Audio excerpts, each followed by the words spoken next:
You know what? Why don't you just sit down, slide down, and leave Marty out of it? Exactly. No, I got to talk to Oki about something, actually. Oh, here we go. Oh, yeah. Well, on the plane the other night, on the way back from Edmonton, I was watching a movie, and you can put your headset because we're on right now. So we are on. There's no break here. So Get off this cord, Marty. Come on, bud. I'm not on this cord. I'm good. There we He's go. got room. So I was watching a movie, and Kyle come by, and he go, "Oh, I love this movie. It's a great movie." I was watching The Intern with Robert De Niro and Anne Hathaway. Loved. Like, it was about halfway when you came by. It's a great flick. It's a great show. It's So awesome. tell us that you guys cuddled up together. No. You let him in He there? went back to the players section, and I stayed back with the media. Well, So two goals his last 2 games. Eh? He can walk He's the whole leaving plane you in the now. dust, Marty. I wouldn't hang out with either if I had 2 goals in 2 games. How you doing, Kyle? Yeah, I'm doing all right. Good to be back. Yeah, really good to be back for sure. How you feeling? Feeling good, yeah. Back healthy and refreshed, and so, yeah, ready to keep going. So when you score a couple of goals and you come back from the road, what's the first thing your little guy says when he sees you in the morning? I know you scored a goal, Daddy. That's the first thing he said to And me. you said, no, I scored 2 goals. Yeah, he loves it. So boards are up in our backyard for the rink. So he's asked about 5 times a day when the ice is going in. So Well, Kyle, I'll say this just from watching. I mean, the start of the year, points or not, your line just seemed to be the hardest working line. We talked about it regularly. The most consistent working line, whether you guys were getting 8 minutes or 15 minutes, scoring goals or not. You know, what are you looking to bring to this roster every night? I think you said it. I mean, as a line, we know our role, and I think that those 2 guys have a lot of offensive potential, and I think you're starting to see it a little bit in the past few weeks with them. And they just make good plays, and all of us, we know what we're there to do. We're there to make smart plays, play well defensively, grind other teams down, and chip in offensively when we can. And I think that we're going to make plays, but we're not going to overdo it, where we're going to be making extremely high-risk plays. And for me personally, I just want to bring some stability into our lineup and into the room too. Just try and keep the guys loose and kind of on the right path. What about, so Ralph doesn't like to number this line. Like, there's no 1, 2, 3, 4. It's, he calls them by the centers. So, but in Edmonton, Jack's line's on the ice, so the Eichel line's on the ice, and now you're, on the bench, and then you hear Ralph say, Larry's line's up.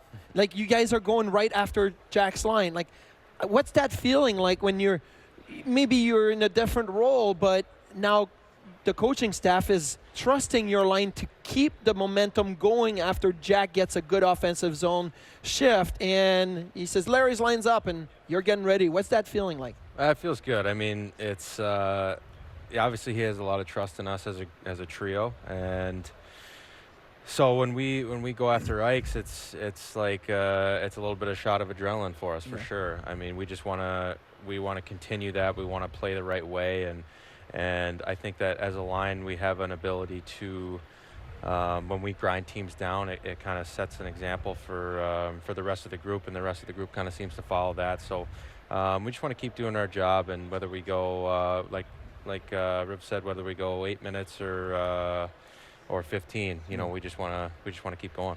I think the one thing when you look at the line too, it's been together for this year. Last year, you guys were playing together for a little while, and the one thing that sticks out for me that every team needs is a very consistent line. You know what you're going to get with all 3 of you guys. You guys understand your roles and how you play the game, and that's what you bring night in and night out. I think it's obviously very important to have a line like that because you're the energy. Sometimes your team's a little bit flat. Sometimes you need to have guys that are simplify their game, get the pucks deep, get in there, and pound some bodies. But you're not just playing great defense. You're also adding offense. And I think that's a positive sign, not only for your line, but for the guys that are in the dressing room. They know what you're going to get each and every night with your line. Yeah, It's not even a question. It's just a statement. It's an observation. It's an observation. What's Larry eating lately? What's Johan Larsson eating that is giving him a chance to perform that level? What does he have? He has 7 points in his last 6 games, a goal and 6 assists. Like he set you up for a beautiful one when you came off the bench in Vancouver, I believe it was. So, what's Larry eating and why is he playing so well and how is he getting to that point? He must be eating some Honeycrisp apples. I don't know. He's an apple machine. But, I mean, it's funny one with the Honeycrisp, eh? They're the most expensive ones. I like them. That nice hybrid. You know what? I wasn't going to do this, but I'm going to do it anyway. Take a photo with him? My son, Nate, he's 15 years old, and I actually took a clip of the goal that you scored in Edmonton, okay?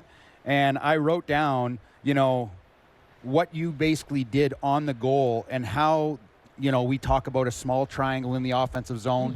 Mm-hmm. 2 guys were on the puck, and you were in perfect position to read off of it.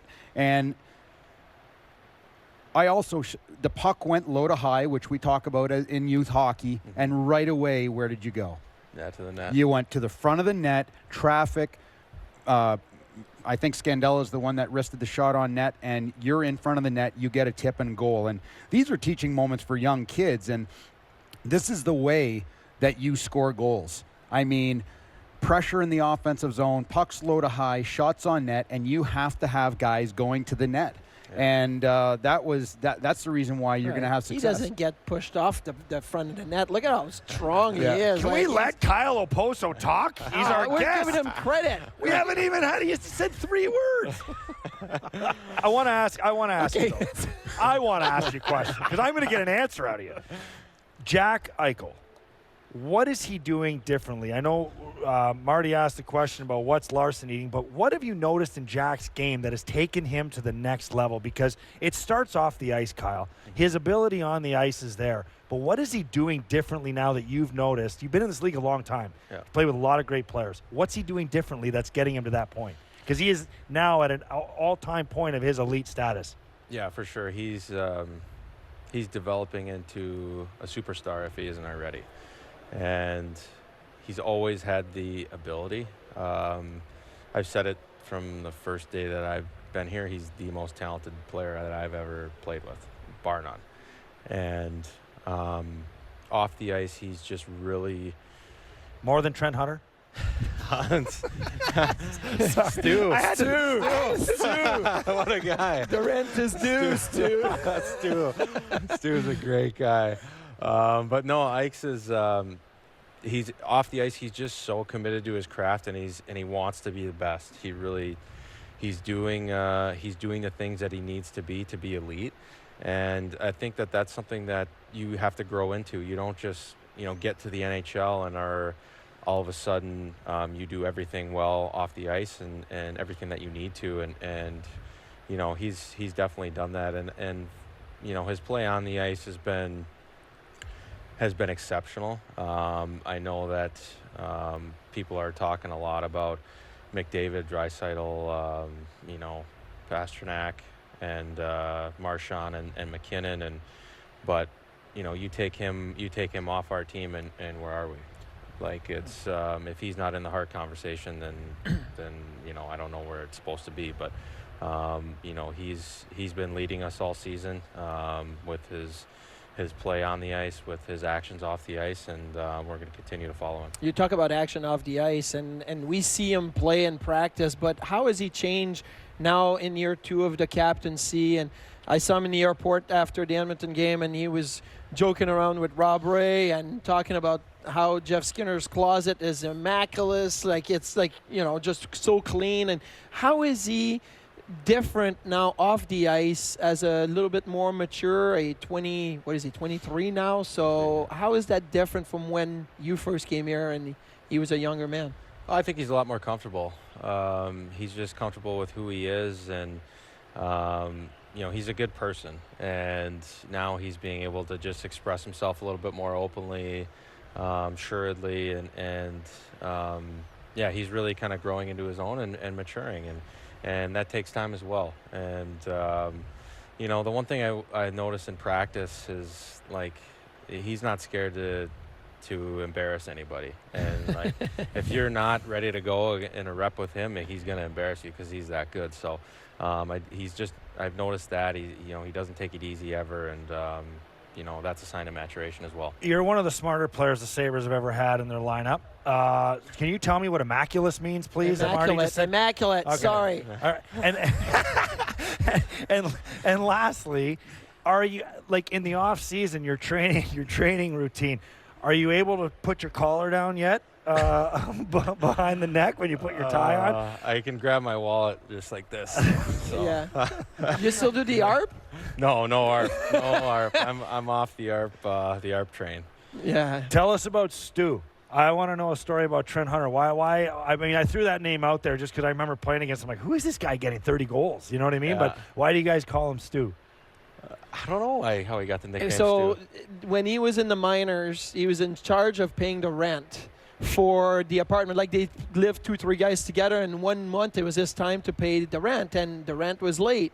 And there's a line in Coming to America, Eddie Murphy, when they go to visit the apartment, and then he yells, "Stu, the rent is due." Well, there's an expletive in there, and so the guys kept yelling at Trent Hunter, "Hey, Stu, the rent is due," and the nickname stuck. And when I played with you guys in Long Island, I was like, "Why do you guys call him Stu?" And I had to rewatch the movie. PD, you of all people that know all the movie lines, you don't know about that line. That's disappointing. That's very disappointing. Coming to America is, it's average. It's an average movie. Last question for you. I know we got to go to break. Ralph Kruger, was there any added emotion in that game in Edmonton, with Ralph Kruger being a former coach there? Yes, there was. I mean, Money on the board? He can't do money Not on him, the board. you guys? Yeah, we had some money on the board. I had some money up there. But we talked about it as a group, and you could just see the emotion that he had in his pregame meeting with us. And I have never been a part of a team that has actively said between periods that they wanted to win a game for a coach. Like, we wanted to win that game for Ralph. And Wow. we knew how much it meant to him, and he's been tremendous for us all season, and we wanted to do it for him. You ever had a coach that's been this universally liked? No, I haven't. I mean, I talked to a few guys that played for Edmonton, and not one single bad word. I got texts from guys that I played with before that just said, "Enjoy Ralph. He's the best." So Wow. He said he feels or looks like a 60-year-old, but inside he feels and acts like a 25-year-old. Do you have like an instant in the locker room where he came in and made a reference and you were like, "Wow, that is a young man's reference right there"? Oh, it'd be amazing if you said to him one day when he came in, "Today you look like you're 63, Ralph." yeah, no, he definitely. Does he keep up to the music and movies and TVs and all that? I don't know about that. He's just so vibrant. Yeah. I mean, he's just such a vibrant individual, and he just enjoys life. And when he leaves the rink, and he's just Ralph Kruger, the person. Ceases to become a hockey coach. And I think that's a quality that I've never seen in a coach either. Coaches you guys have all played like they're just obsessed, and he is too when he's at the rink. He's super dialed, but then he leaves and he's exploring, he's doing whatever, he's just with his family. So definitely a unique quality in a coach. Sorry so short. We caught you right before the break. I'm sure that works best for you. We know you hate talking to us and the media in general. Kyle Okposo, kind enough for your time, and good luck. Keep the streak going. Yeah, thank you. All right, it. and welcome back. Did the boys give you the clicks? Yeah, they gave me a few clicks. I never understood that. A few clicks for the boys. I'm like, oh my God, here we go. All right, we got to go to break. When we come back, this or that, and the game tonight, 7:30 puck drop on NBCSN. Thank you, Kyle Okposo.